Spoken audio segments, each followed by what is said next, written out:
anti malaria. Ya, next slide. Ya, ini banyak hal nanti dipelajari sendiri. Kebetulan bahasanya Inggris juga. Teruskan ke bahasa Indonesia, Mas. Terus, ya itu, ya terus sampai ada bahasa Indonesia. Oke, stop.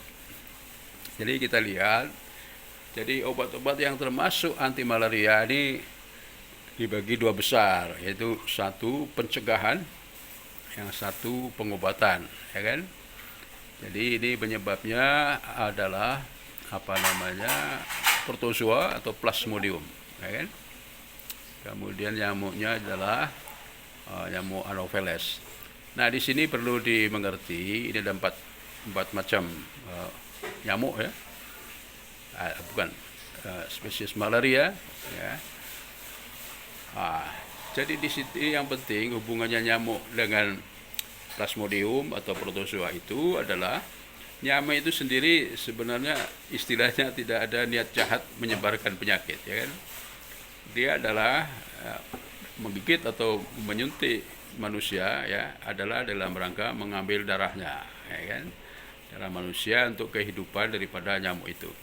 Namun kalau dia membawa ini plasmodium itu, ya kan, sambil menggigit itu dia memasukkan, ya kan, plasmodium itu ke darah manusia, ya. Oke, jadi ada 4 spesies plasmodium itu, ya kan. Ada falciparum, vivax, malariae dan ovale, ya kan. Jadi yang paling berat, yang paling atas falciparum. Ya. Kemudian vivax, ini malaria tersiana yang kurang berbahaya. Kemudian malariae quartana yang kurang berbahaya, yang terakhir ovale tersiana yang kurang berbahaya. Next, please. Ya, terus sampai bahasa Indonesia. Ya, terus, ya, terus,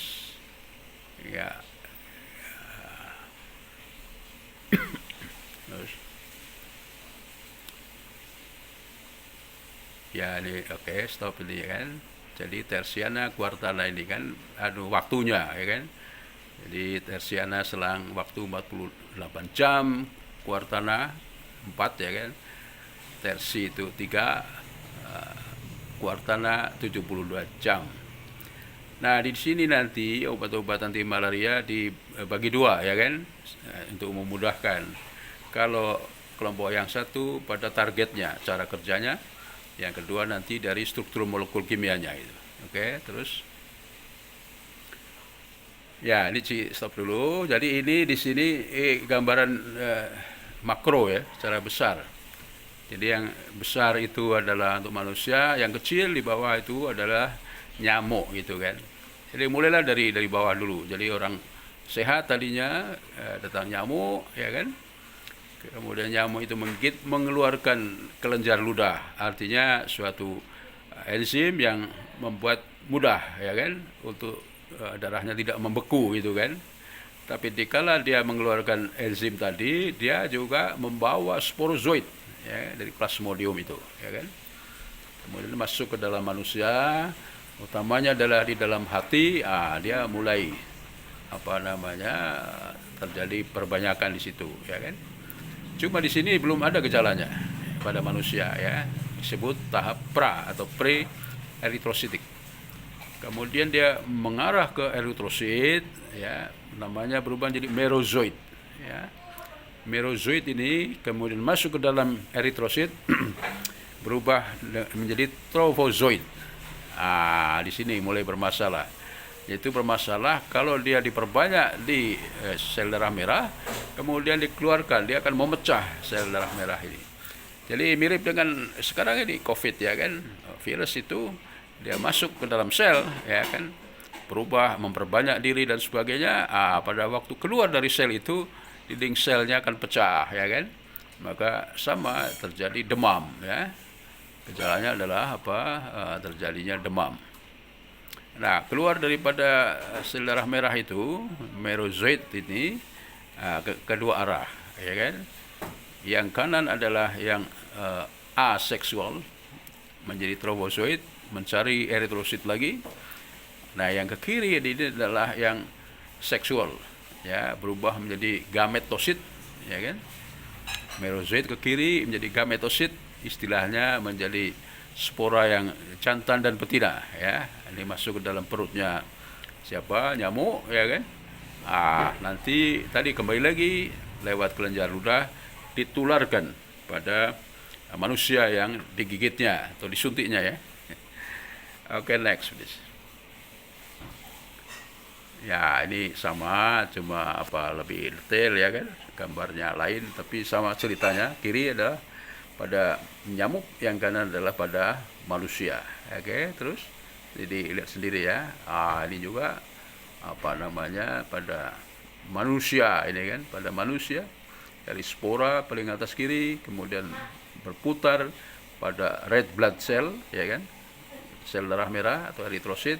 Nanti yang ke kanan lingkarannya asexual cycle, yang kiri adalah sexual cycle, sehingga akan mengeluarkan istilahnya gametosit, ya, gametosit. Nah, ini yang nanti sporozoitnya diambil lagi oleh nyamuk yang tadinya sehat. Maksud saya, nyamuknya itu tidak membawa plasmodium, tapi kalau menggigit pasien, ya, yang dia ada plasmodiumnya, maka dihisap, ya, sambil dia nyamuk itu mengambil darah manusia itu untuk hidupnya, ya. Terus ini sama, ya kan, sebelah kiri adalah pada nyamuk, di sebelah kanan adalah life cycle pada manusia, ya. Terus oke, di selingan saja ini penemu obat-obat dari tanaman galen. Terus ya, ini obat-obatnya. Terus ini dengan bantuan nenek moyang kita ini kan. Jadi orang ini belajar juga lewat hewan, ya kan. Ternyata hewan yang dengan nalurinya itu bisa menemukan obat luka, ya kan, dan obat-obat yang lain. Nah, itu yang mengamatinya mencoba apa isi daripada misalnya daun itu gitu. Oke, next. Agak dipercepat juga terus sampai ke bahasa Indonesia. Ini kalau lebih mendalam ya lihat betul, ya. Oke, terus ya, jadi ada merozoid dan sebagainya. Terus ya terus oke, terus ya, ini juga ya, terus saja sampai oke. Jadi ini kelompok yang pertama, ya, cara kerja. Yang satu adalah struktur molekul kimianya. Jadi ini bagian daripada cara kerjanya nanti sisontisida, macam-macam, ya. Yang pertama sisontisida jaringan, ya, adalah untuk mencegahnya dengan menghancurkan jaringan primer plasmodium merozoid di hati. Jadi sebelum ke mana-mana, ya kan, masih di hati dia dihancurkan. Ya, jadi dia mencegah invasi, ya, ke tempat-tempat lain, terutama eritrosit sebagainya. Obatnya nih klorkuronidin, pirimetamin, primaquine. Terus ya, jadi untuk mencegah kekambuhan juga bisa sisontisida ini. Jadi yang saya saksikan itu ada teman yang dulu pernah ke Papua, kemudian kena malaria, ya kan, pulang udah 5 tahun lebih, pulang di Indonesia kelihatan sehat, tapi dikala kondisi badannya ini buruk, ya kan, mungkin kurang gizi atau apalah begitu kan, terlalu capek bekerja, maka plasmodium yang tadinya pingsan atau tidur bangkit kembali, menggigil dia itu.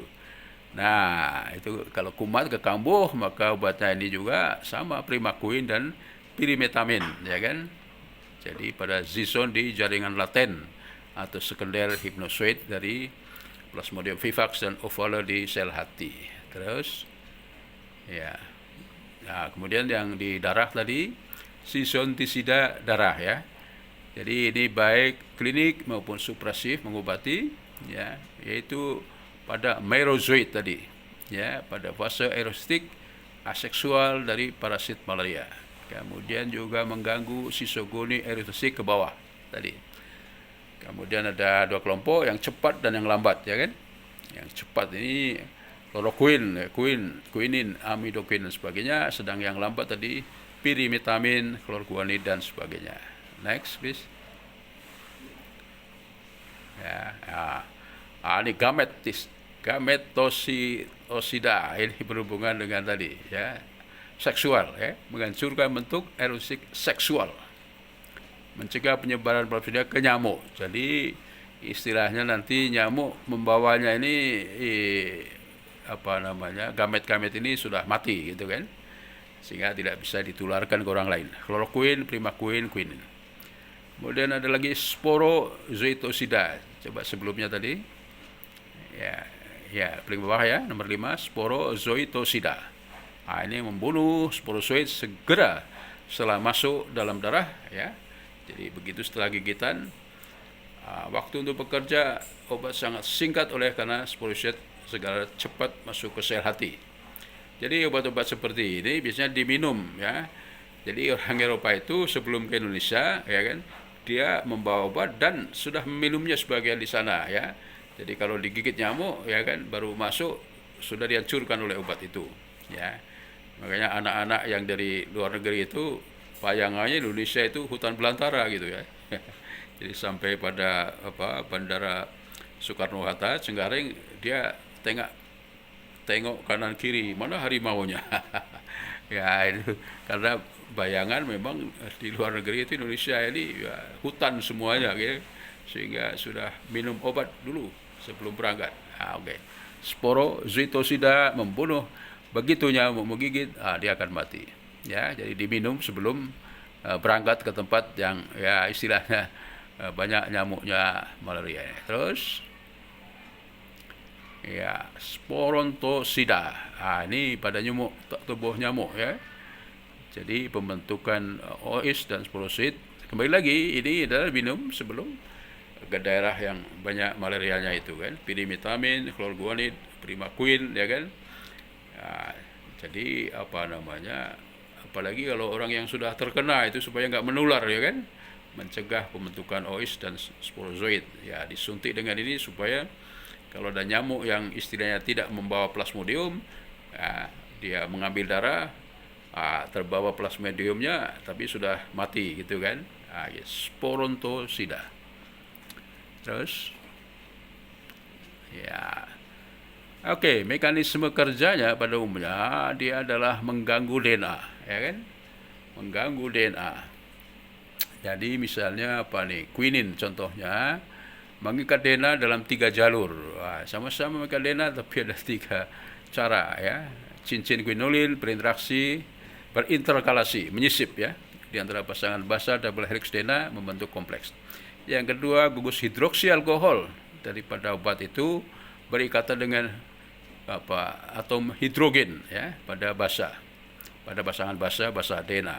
Yang ketiga, gugus quinoklidin ya kan, dia akan terprotonasi membentuk ikatan ion dengan gugus fosfat pada DNA ya kan. Next. Ini juga next, terus ini contoh yang lain misalnya aminoquinolin. Jadi tidak semuanya ya, ini pakai contohnya. Dia mengikat DNA dari 2 jalur. Kalau dia tadi 3 jalur. Ini misalnya gugus amin alifatik tersier dari obat tadi ya, membentuk ikatan ion dengan gugus fosfat juga daripada DNA ya kan. Yang kedua, alih muatan yang lebih khas, interaksi hidrofob yang melibatkan cincin aromatik daripada obat ya, dengan basa daripada terutama guanin dan sitosin daripada DNA-nya itu sendiri. Ya. Kemudian turunan aminoquinolin ya, ini membentuk kompleks dengan DNA melalui 2 jalur, gugus amin alifatik tersier terprotonasi membentuk ikatan ion dengan gugus fosfat ya kan pada DNA ya. Yang kedua, alih muatan yang lebih khas atau interaksi hidrofob yang melibatkan cincin aromatik dari obat dengan pasangan basa guanin sitosin daripada DNA ya. Terus kemudian chloroquine dan amodiaquine membentuk kompleks dengan DNA melalui 2 jalur, yaitu gugus amin alifatik tersier terprotonasi membentuk ikatan ion dengan gugus fosfat juga daripada DNA. Ini yang beda, gugus klor ya, 7 chloroquine namanya kan. Ini yang melegenda sekarang ini dicoba untuk obat COVID-19 ya, chloroquine. karena dia membentuk ikatan elektrostatik dengan gugus 2 amino guanin, ya, daripada DNA yang bersifat khas. Oke. Terus ini sebagai gambaran ya, bagaimana chloroquine menyisip, ya kan, di antara double helix DNA itu kan. Tentu saja kalau kemasukan begini ini, DNA itu tidak bisa bereplikasi, ya kan, tidak bisa membuat protein atau enzim misalnya saja. Oke, terus ada lagi tadi, karena dia sulfonamida ini misalnya saja nanti menghambat enzim dihidrofolat reduktase. Jadi tadi sudah dibincangkan di sulfonamida, ya, turunan bioguanida di aminopirimidin menghambat secara selektif enzim dihidrofolat reduktase. Ya, terus ya, jadi ini biguanida, ya kan, strukturnya memang hanya satu cincin bensin tapi membawa alkil yang panjang, ya, yang berisi C dan N, ya. Jadi di situ nanti dari biguanida termasuk chlorproguanin, proguanil, bromoguanil dan sebagainya itu, ya kan. Yang bawah Anda lihat ada dapson. Dapson itu 2, ya, 2 biguanida. Jadi di tengahnya ada SO2-nya. Oke, terus yang lain adalah menghambat enzim dihidrosteroid sintetase, menghambat secara selektif enzim dihidrosteroid sintetase. Ini grup sulfa ini. Terus ya, next. Oke. Sebelumnya untuk mengingatkan kembali, ya kan. Jadi grup sulfa ini tidak hanya membunuh bakteri tetapi juga plasmodium, ya. Dengan cara apa tadi? Mengganggu kerja enzim yang memakai PABA, ya kan. Sehingga nanti tidak diproduksi asam folat maupun sampai pada DNA-nya itu sendiri. Oke, terus ya, kemudian ada yang menghambat sintesis protein, ini bisa dipakai untuk antibiotika juga kan. Tetrasiklin, eritromisin, makrolida dan sesquiterpin lakton. Terus ya, oke, kemudian yang lain-lain ini kayak chloroquine dan sebagainya, ini berikatan dengan afinitas tinggi pada ferriprotofirin, gugus prostetik hemoglobin, mioglobin dan enzim itu membentuk kompleks koordinasi sehingga terjadi kerusakan dan lisisnya membran parasit malaria, ya. Chloroquine yang molekuler menghambat ornitin dekarboksilase, ya. Yang enzim ini penting di dalam biosintesis poliamin. Terus next. Ya, ini kita melihat macamnya saja, ya kan, dari struktur yang double cincin, ya kan, nanti dimodifikasi menjadi obat lain seperti chloroquine. Terus next. Ya, itu dari targetnya tadi, ya. Jadi macam-macam tadi dari alur life cycle daripada plasmodium, ya kan, mulai masuk ke hati atau setelah dari hati ke eritrosit atau setelah dari eritrosit sampai pada seksual dan aseksual life cycle, kemudian sampai pada nyamuknya kan. Itu jadi targetnya berapa macam tadi, ya kan. Kemudian ditengok sebentar pada struktur, ya, molekul kimianya. Ini juga bisa macam-macam kan. Ada 9 aminoakridin, 4 aminoquinolin, 8 aminoquinolin, biguanida, diaminopirimidin, quinolin, metanol. Nah, ini yang 7 ini kan tadi berhubungan dengan sulfonamida dan sulfon, ya. Yang ke-8 adalah kombinasi. Oke, terus ya, ini contohnya kunikarin HCl atau nama dagangnya atebrin, ya. Jadi bekerja sebagai sisonista eritrositik, jarang digunakan antimalaria karena tersedia obat yang lebih aktif dengan toksisitas rendah. Ya, ini. Oke, dipakai untuk yang lain tuh, Giardia, lambia dan leishmaniasis, antelmintik, ya, cacing.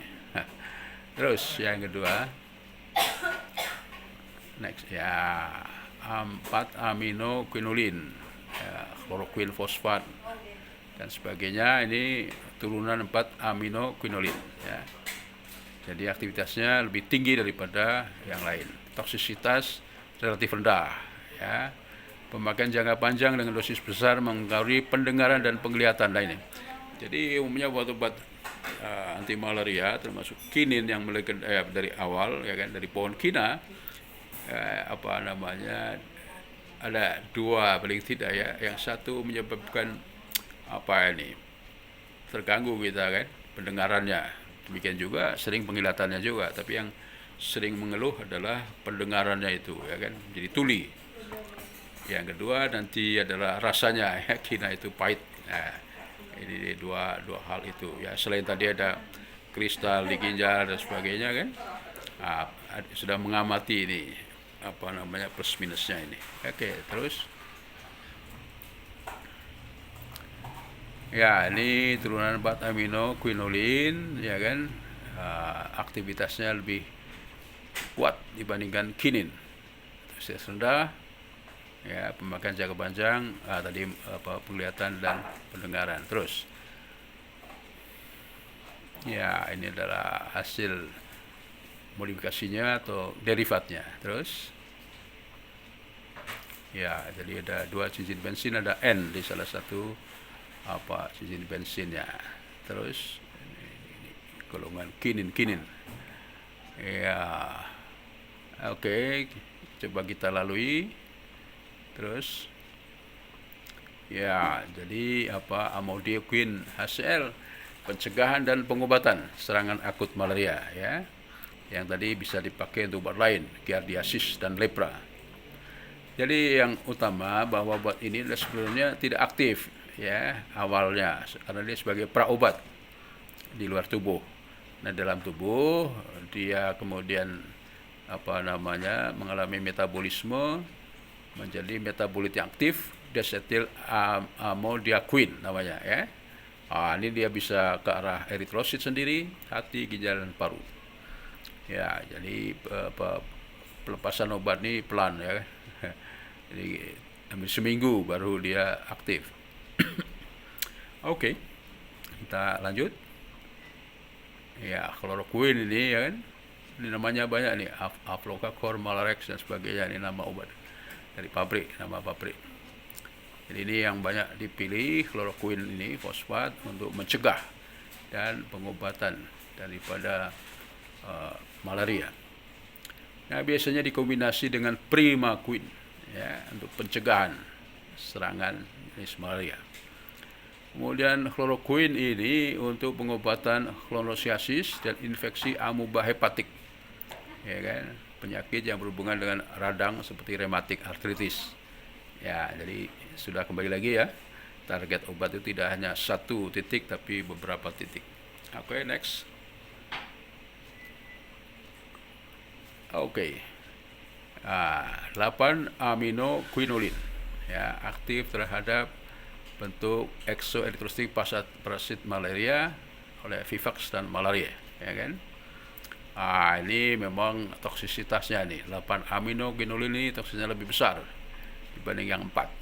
Ya, efek sampingnya tambah lagi ini, mual-mual, ya, saluran cerna, dan leukopenia yang enggak berat. Oke, jadi grup ini termasuk tadi yang dipakai banyak, primaquine, pamaquine, pentaquine. Next. Oke. Ya, ini adalah jenis obatnya tadi, ya, dan derivatnya. Terus, ya, ini struktur molekulnya tadi sudah, ya. Ada N di dalam intinya, salah satu inti, dan N di samping nomor 8 itu, ya. R-nya itu adalah untuk dimodifikasi. Next. Ya, ini secara lagi saya kira tadi sudah banyak kita bincangkan, ya kan. Jadi interaksi antara obat dengan targetnya. Terus, ya, tadi primaquine ini juga praobat, ya, di luar tubuh dia nggak mempunyai aktivitas, tapi di dalam tubuh dia bisa mencegah serangan dan kekambuhan infeksi oleh pelaksana Vivax dan Ovala. Penyerapan obat dalam saluran cerna cukup baik dan secara cepat dimetabolisme membentuk obat 2 metabolit, 5-hidroksi primaquine, 5-hidroksi desmetil primaquine. primaquine ini ya. Dosis oralnya sekian. Terus ya, yang keempat turunan biguanida ya, contohnya chlorguanid, sikloguanil. Ya, ini merupakan sisontisida eksoerotisik ya dan eritrositik. Ya, hanya toksisitasnya memang agak ringan ya, gangguan saluran cerna tadi, namun cepat menimbulkan resistensi, kekebalan. Ini yang kurang bagus juga ya. Kemudian apalagi yang penting di situ paling bawah, substitusi satu atom halogen misalnya klor atau brom pada posisi para dari disilfenil meningkatkan aktivitasnya. Ini baik. Penambahan satu atom klor lagi pada C3 meta meningkatkan lagi aktivitas dan juga toksisitasnya. Ini yang kurang baik ya kan. Mestinya aktivitas tinggi, toksisitasnya rendah. Oke, next. Ya, ini tadi biguanida. Jadi ada satu cincin bensin, kemudian rantai sampingnya terdiri di NC. Oke, ya terus. Nah ini ya. Jadi biguanida nanti yang dimodifikasi di R1 dan atau R2. Ya, terus. Ya, chlorguanil HCl. Ini juga praobat tadi kan. Jadi di dalam tubuh dia menjadi sikloguanil, aktif sebagai anti malaria. Oke, terus ini praobat nih ya. Ya, diaminopirimidin. Pirimidin, ingat? Ya, penyusun daripada dena kan bahasanya, pirimidin atau purin. Jadi contohnya pirimetamin dan trimetoprim. Nah, ini yang melegenda. Trimetoprim tadi untuk antibakteri ya. Nah, tapi di sini bisa untuk membunuh ya kan, plasmodium. Oke, terus. Nah, ini kan mirip-mirip penyusun basa ya, pirimidin. Ya, terus. Ya, ini sama kan, pirimidin. Jadi ada 2 L di dalam satu cincin basa itu. Terus ya, pirimetamin atau daraprim. Ya, ini sekali lagi ini berhubungan dengan asam folat ya kan. Jadi untuk menghalangi pembentukan asam folat yang akhirnya ke asam nukleat atau DNA, RNA dan akhirnya pada protein. Pirimetamin atau daraprim. Terus kemudian turunan quinolinometanol. Nah, ini dari kina ini, alkoholit kina. Yang bisa kita catat inilah sebenarnya obat anti malaria yang awal sekali, yaitu diambil dari pohon kina. Ya, di Bandung kita lihat ada pabrik kina. Hanya pohon kinanya yang nggak ada, sehingga harus import dari luar. Di dalam alkohol kina ini termasuk quinil sulfat, quinidin sulfat, mefloquine dan eukinin. Ya, nanti turunannya itu. Nah, seperti tadi mungkin sudah saya ungkapkan, yang diingat itu tuli itu ya. Side effect-nya itu tuli. Di samping nanti masalah kulit, kemudian depresi mental dan pusing, ya kan? Oke, next. Nah, ini struktur molekulnya double cincin, ada N di dalamnya. Nanti R1 itu 2, 3, 4, 5, 6 posisi yang bisa diubah sesuai ya. Terus next ya ini kan hasilnya kan. Jadi dari alkaloid sinkona ada kinin, ada chloroquine ya, nanti bisa dilihat sendiri. Yang tadi sekarang dicoba untuk anti covid ya kan, chloroquine ya. Terus ya ini juga kan, jadi isomer kinin dan sebagainya ini ya, epikinin dan sebagainya. Terus ya ini SAR-nya, jadi nanti hubungannya dengan DNA ya, terutama dari DNA daripada plasmodium itu sendiri. Oke, terus ya, dibaca nanti. Kinin misalnya ya, dari obat kina ini ya, Jadi untuk pencegahan infeksi yang sudah kebal terhadap chloroquine atau anti malaria lain, maka dipakai kinin. Di samping dia mengobati membunuh plasmodium, dia juga menurunkan panas, ya kan? Penting itu kan. Karena pecahnya darah merah menyebabkan demam. Jadi dengan kinin dia akan membunuh plasmodium sekaligus menurunkan suhu panas tadi kan. Oke, terus ini kinin berhubungan dengan rasa, ya kan? Kinin itu pahit. Itu anak-anak tentu saja ya zaman dulu belum model kapsul ya. Sekarang udah pahit masuk kapsul, ya kan?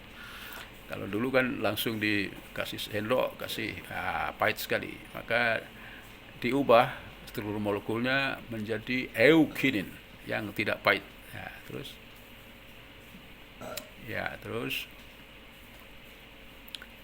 Nah ini ya muncul kembali kan tadi sulfon amida dan sulfon ini, ya kan, tidak hanya untuk antibakteri, tapi bisa dipakai untuk anti malaria, ya, di samping nanti untuk obat yang lain. Sulfonamida dan sulfon. Next. Nah, ini kemudian seperti tadi sulfa, di sini juga ada kombinasi, ya, kombinasi anti malaria bersinergi, ya kan, sehingga nanti diharapkan dosisnya lebih kecil, sehingga nanti hubungannya kan toksisitas sama resistensi, ya kan. Kemudian yang ketiga adalah toksisitasnya menjadi rendah, ya kan, karena dosisnya kecil, itu kombinasi itu. Oke, terus ya, jadi contohnya ini Fansidar ini masih banyak dipakai. Nama dagangnya Suldox, adalah gabungan sulfadoxin, ya, sulfadoxin dan pirimetamin, ya. Jadi Anda lihat nanti kedua pencegahan pengobatan malaria, ya. Kemudian efek sampingnya tadi ya perlu diperhatikan, anemia aplastik dan dermatitis. Oke. Kemudian ada metakelvin, ini gabungan sulfa, metopirasin dan pirimetamin, ya. Oke, coba terus. Ya, ini tadi grup pirimidin, ya, pirimetamin, trimetoprim, apa yang dipakai ini, trimetoprim, pirimetamin. Terus, oke, saya kira ini nanti baca-baca sendiri, ya kan. Ini juga, ya kan.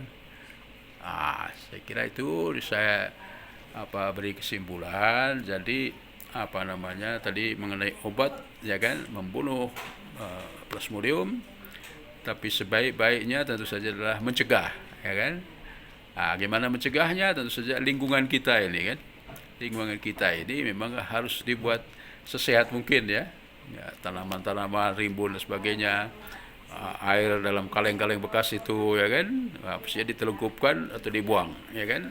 Tanaman juga dibersihkan.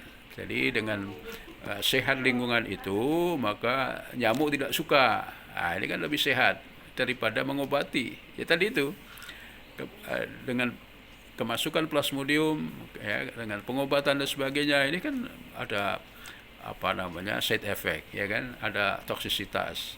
Ada kemudian plasmodium itu sendiri tidak habis mati, tapi ada sebagian yang pingsan, ya kan, ya, yang tidur di dalam tubuh kita, terutama hati, sehingga nanti kalau kondisi buruk, dia akan hidup lagi, ya, kita menjadi demam yang tinggi dan sebagainya itu. Nah, yang paling berat adalah apabila kemudian dengan senyawa-senyawa yang banyak itu, ya kan, baik dari obatnya, ureanya dari obat, ya kan, dan sebagainya itu, ya, demamnya bisa terjadi mutasi daripada gen-gen tertentu, ya, sehingga menyebabkan penyakit-penyakit yang kemudian terbawa sampai tua. Itulah.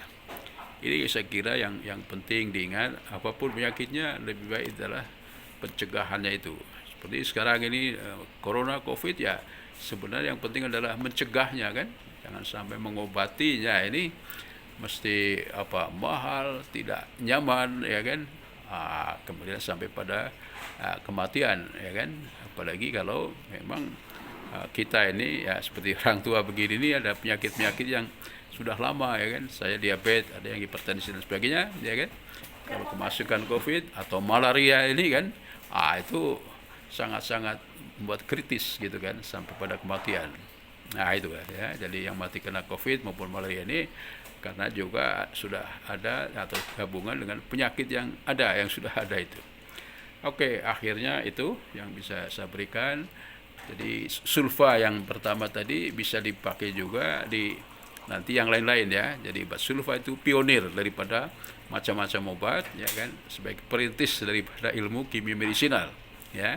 Dari sulfa tadi bisa pertama anti bakteri, di sini anti malaria, yang lain nanti untuk lepra ya, kemudian sampai pada diuretika ya, sampai pada untuk obat diabetes itu juga intinya adalah obat sulfa itu sendiri.